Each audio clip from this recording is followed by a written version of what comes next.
भारतीय प्रजातंत्र के बलात्कारी पुरुष उपराष्ट्रपति जगदीप धनखड़, हम इस विषय पर चर्चा करने जा रहे हैं। अभी अभी सर्वोच्च न्यायालय द्वारा किसी राज्य के राज्यपाल हो या देश के राष्ट्रपति, राज्यपाल भी हो या राष्ट्रपति, इन्हें किसी भी विधेयक को मंजूरी दिलाने के लिए 3 माह का काल मर्यादा निश्चित की है। यानी उनके बाद जो विधेयक आता है 3 माह के अंदर उस पर उनको निर्णय लेना है। ये पहले उन लोगों को कल जो विधेयक जाते थे उनके पास में तो काल मर्यादा नहीं थी। तो सर्वोच्च न्यायालय के पास बहुत सी याचिका गई, तो सर्वोच्च न्यायालय ने सभी को, राष्ट्रपति हो या राज्यपाल, इनको काल मर्यादा निश्चित की है कि भाई तुमको 3 माह के अंदर उस पर निर्णय लेना है। उपरोक्त निर्णय से भारत के उपराष्ट्रपति जो पदासीन राज्यसभा के पदासीन सभापति जगदीप धनखड़, इन्होंने राज्यसभा प्रशिक्षण जो समारोह हुआ अभी तो वहाँ उन्होंने उस पर कठोर व्यंग्य किया और वो उपराष्ट्रपति जगदीप धनखड़ कह गए, राष्ट्रपति यह देश का सर्वोच्च पद है। जगदीप धनखड़ क्या कहते हैं कि राष्ट्रपति यह पद देश का सर्वोच्च पद है। राष्ट्रपति ये संविधान की रक्षा करने की शपथ लेते हैं। राष्ट्रपति ये संविधान की रक्षा करने की शपथ लेते हैं। सांसद, मंत्री, उपराष्ट्रपति, न्यायाधीश, इन्हें भी संविधान का पालन करना होता है। न्यायपालिका को संविधान का कलम 145(3) अंतर्गत संविधान का अर्थ लगाने का अधिकार मिला है। 145(3) के अंतर्गत सर्वोच्च न्यायालय को संविधान का अर्थ लगाने का अधिकार मिला है। वह भी उसे 5 या उसके अधिक न्यायाधीश का जो खंडपीठ है वो उस पर बैठकर वो खंडपीठ द्वारा वो निर्णय लिया जाता है। न्यायपालिका को 24 घंटे उपलब्ध होने वाला संविधान अनुच्छेद 142 यह प्रजातंत्र शक्ति विरोध का अण्वस्त्र भी उन्होंने माना है। उसका अण्वस्त्र माना है 142 को। जो भारतीय संविधान का 142 संविधान को जो अनुच्छेद है उनको राष्ट्रपति उपराष्ट्रपति जगदीप धनखड़ ने अण्वस्त्र माना है। अब ये बड़े समझ की बात, बड़े राष्ट्रपति का वो आदेश देने वाली सर्वोच्च न्यायालय, यानी राष्ट्रपति को आदेश देने वाली सर्वोच्च न्यायालय सुपर संसद नहीं है। ये बहुत गंभीर आपत्ति उठाई उन्होंने कि राष्ट्रपति को आदेश देने वाली सर्वोच्च न्यायालय यह सुपर संसद नहीं है। उन्होंने सिर्फ निर्णय दिया, भाई उनके पास याचिका आई, उस पर निर्णय दिया कि भाई काल मर्यादा निश्चित करो तुम्हारे पास में। यार आदेश क्या हुआ, ये गाइडलाइंस है। सर्वोच्च न्यायालय ने गाइडलाइन निर्धारित की है, भाई आपके पास जो ये आती है विधेयक आते हैं तो आप 3 महीने के अंदर उसको निर्णय करो। ये आदेश क्या है, ये गाइडलाइंस उन्होंने निर्धारित की है सर्वोच्च न्यायालय में, वो आवश्यक भी थी। उसके आगे उपराष्ट्रपति महोदय जगदीप धनखड़ बोलते हैं, दिल्ली उच्च न्यायालय के न्यायाधीश यशवंत वर्मा के बंगले पर मिली बड़ी रोकड़ राशि प्रकरण पर 3 न्यायाधीश की जो समिति बनी है उस पर भी उन्होंने प्रश्न चिन्ह लगाया है। पुलिस स्टेशन में शिकायत दर्ज करने की बात भी कही है। ऐसी ही बात है, उस पर सर्वोच्च न्यायालय ने कुछ निर्णय करना चाहिए। तो ये जो दोनों भी बातें बड़ी गंभीर विषय है और न्याय व्यवस्था की जो ईमानदारी है उस पर भी सवाल के निशान लग रहे हैं। वही प्रजातंत्र पर बलात्कार भी होते दिखाई दे रहा है। भारत के प्रजातंत्र पर बलात्कार भी होते दिखाई दिख रहा है हमारा। आज प्रजातंत्र खतरे में है। आज भारत का प्रजातंत्र खतरे में है। तो कांग्रेस के पितामह मोहनदास करमचंद गांधी भूतपूर्व संघनायक के सुदर्शन, प्राचीन इतिहास के विचारविद भर्तृहरि, इन्होंने भारतीय राजनीति को वेश्यालय की उपमा दी है। इन्होंने भारतीय राजनीति को वेश्यालय की उपमा दी है। तो जो राजनीति में जुड़े वो कौन हो गए? वेश्या हो गए। वेश्यालय अगर उनकी उपमा दी तो राजनीति से जुड़े हुए लोग कौन हो गए? वेश्या हो गए। और प्रजातंत्र का बलात्कार वही लोग कर रहे हैं, बलात्कारी पुरुष भी वही हो गए हैं। भारत के प्रजातंत्र को बलात्कार भी कर रहे हैं, जो राजनीतिक लोग वही तो बलात्कार कर रहे हैं प्रजातंत्र पे। इधर वेश्या भी है, इधर बलात्कार भी हो रहे हैं। तो जगदीश धनखड़ भी वही काम कर रहे हैं। उपराष्ट्रपति का काम छोड़ के टीका करने जा रहे हैं, वो भी प्रजातंत्र को बलात्कारी कर रहे हैं एक प्रकार से। तो ये बलात्कारी पुरुष दिखाई पड़ रहे हैं।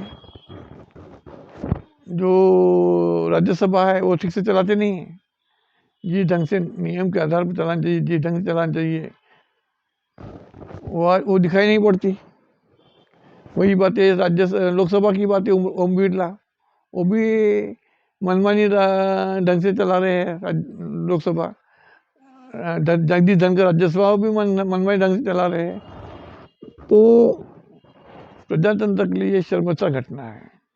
प्रजातंत्र के लिए ये बड़ी शर्मसार घटना है, जहाँ हमें प्रजातंत्र सिस्टम पर बलात्कार होते दिखाई पड़ रहा है। अभी हम जगदीश धनखड़ की बातें लेते हैं। जो राष्ट्रपति की जो उन्होंने वकालत की, मणिपुर की मणिपुर घटना बहुत विवादित रही है। हम आदिवासी महिला को बेहोश किया गया है, मणिपुर में बलात्कार हुए हैं, और हमारी आदिवासी वर्ग जुड़ी हुई राष्ट्रपति खामोश थी, कुछ कार्रवाई नहीं किया। वही बात कई राज्यों के राज्यपालों की भूमिका भी विवादास्पद रही है। कई ऐसे राज्यपाल हैं जो विधायक आने के बाद निर्णय लेते नहीं है, और एक कांग्रेस सरकार का एजेंडा करके वो काम करते हैं।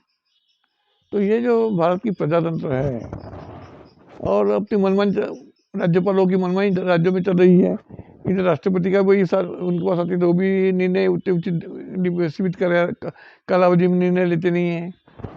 तो वही हम ये भी दिखाई पड़ रहे हैं, निर्वाचन आयोग, इलेक्शन कमीशन ऑफ इंडिया, उनका भी हम जो कार्य पद्धति हम देख रहे हैं,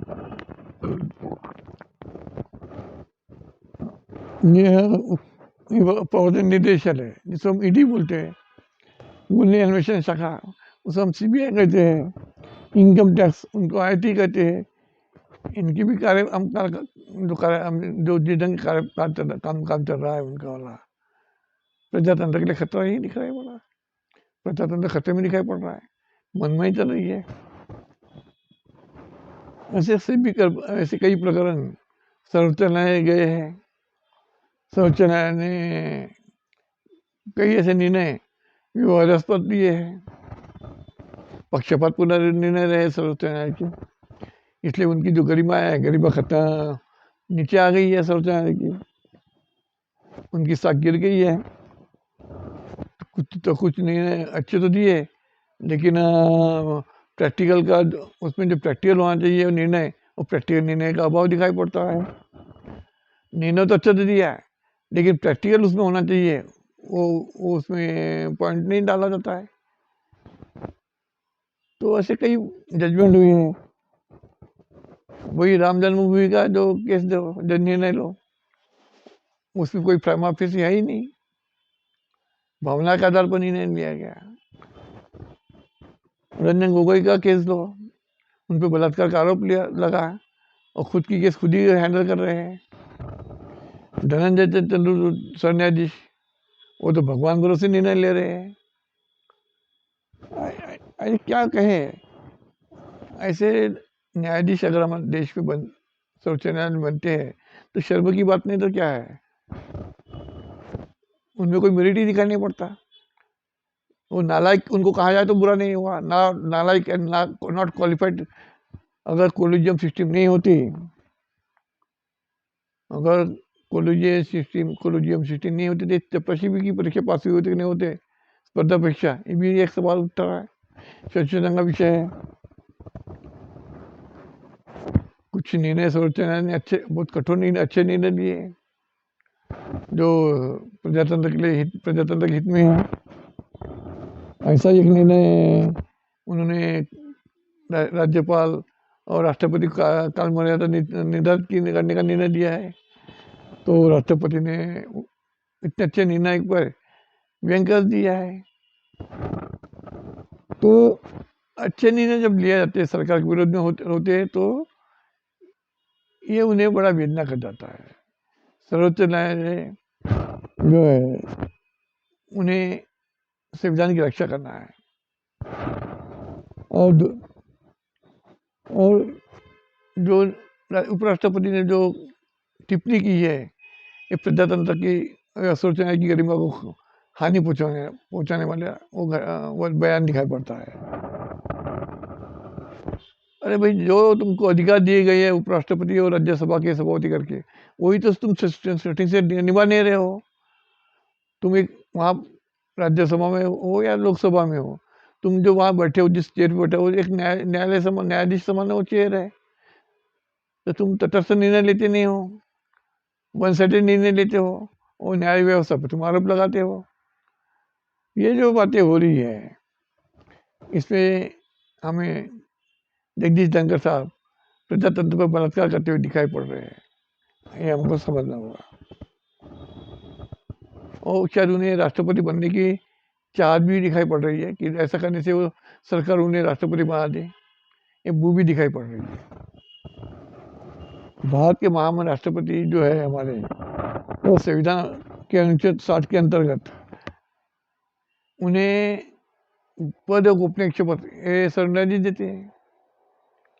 भारत के राष्ट्रपति है, महामहिम राष्ट्रपति, उन्हें संविधान कानून के 60 के अंतर्गत सर्वोच्च न्यायालय के सरन्यायाधीश ही शपथ देते हैं। कोई दूसरा संवैधानिक पद का अधिकारी शपथ नहीं देता। सर्वोच्च न्यायालय सर्वोच्च जो न्यायालय है वो भारतीय संविधान का कस्टोडियन है, वॉचडॉग है। संविधान का अनुच्छेद 145(3) अंतर्गत उन्हें संविधान का अर्थ करने का अधिकार भी मिला है। अनुच्छेद 142 के अंतर्गत उन्हें विशेष अधिकार भी प्राप्त है। 142 संविधान का जो 142 है, इसका विशेष अधिकार भी प्राप्त है। तो और दूसरी बात, सरन्यायाधीश को राष्ट्रपति शपथ देता है। सरन्यायाधीश को राष्ट्रपति शपथ देता है, इसका मतलब सरन्यायाधीश एक बहुत महत्वपूर्ण संवैधानिक पद है। जैसा राष्ट्रपति संवैधानिक पद महत्वपूर्ण है, वैसा न्याय व्यवस्था का भी सरन्यायाधीश पद एक महत्वपूर्ण पद है। और उन्होंने जो उनको एक गाइडलाइन दिया है राष्ट्रपति को या राज्यपालों को कि भाई नियत कालावधि में तुमको विधेयक पर निर्णय लेना है, ये आदेश नहीं है, ये तो गाइडलाइन है एक प्रकार से। क्या गाइडलाइन भी सर्वोच्च न्यायालय नहीं दे सकती? ये हमें समझना होगा, और अच्छे प्रजातंत्र के लिए आवश्यक भी है। लेकिन ऐसे कुछ हमारे पॉलिटिकल नेता है ये, और राष्ट्रपति उपराष्ट्रपति तो बिल्कुल ही पॉलिटिकल व्यक्ति पद नहीं है। उपराष्ट्रपति ये तो संवैधानिक पद है, तो उन्हें अपनी मर्यादा के रखना पड़ेगा। और मर्यादा छोड़कर अगर पॉलिटिकल वो स्टेटमेंट देता हूँ तो बड़े देश के लिए बहुत शर्म की बात है। और सुपर संसद बात कर रहा है, सर्वोच्च न्यायालय को सुपर संसद होने का आरोप लगा रहे हैं। राष्ट्रपति को ये उपराष्ट्रपति ने कहना कदापि उचित नहीं है। उनके पद की गरिमा को ठेस पहुँचाने वाला दिखाई पड़ता है।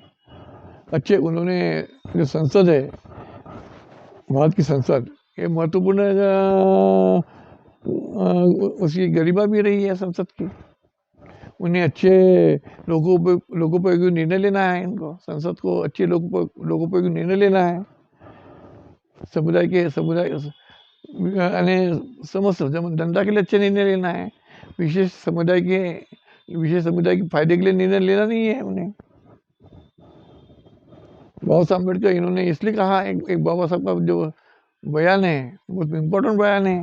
बाबा साहब कहते हैं जो सरकार उचित और ठीक समय पर निर्णय लेकर अमल ना करती हो, जो सरकार उचित तथा ठीक समय पर निर्णय लेकर अमल ना करती हो तो उसे सरकार बोलने का या कहने का कोई अधिकार नहीं है। ये बाबा साहब अम्बेडकर कहते हैं कि सरकार को क्या करना है, उचित समय पर उचित निर्णय करना है, जनहित का निर्णय लेना है। अगर ये नहीं करती होगी तो उन्हें सरकार कहने का अधिकार नहीं है। बाबा साहब बड़ी सुंदर बड़ी बात कर रहे हैं। नई दिल्ली का केंद्रीय विधिमंडल 8 फरवरी 1944 का भाषण है बाबा साहब। उसके बाद संविधान सभा में बाबा साहब जो भारत का संविधान जो बनने जा रहा था, जो स्वीकृति के लिए वो था, तो 25 नवंबर 1949 को बाबा साहब ने कहा कि संविधान कितना भी अच्छा हो, संविधान कितना भी अच्छा हो, अगर वो अमल करने वाले लोग नालायक हो तो संविधान पूरा होगा। अगर संविधान कितना भी बुरा हो, अमल करने वाले लोग अगर अच्छे हो, संविधान अच्छा होगा। हमारे जो अमल करने वाले लोग हैं वो कितने अच्छे हैं, कितने लायक हैं, दिखाई पड़ रहे हैं हमको। आज संविधान की प्रजातंत्र खतरे में है, पूंजीवाद भारी हो रहा है प्रजातंत्र पर।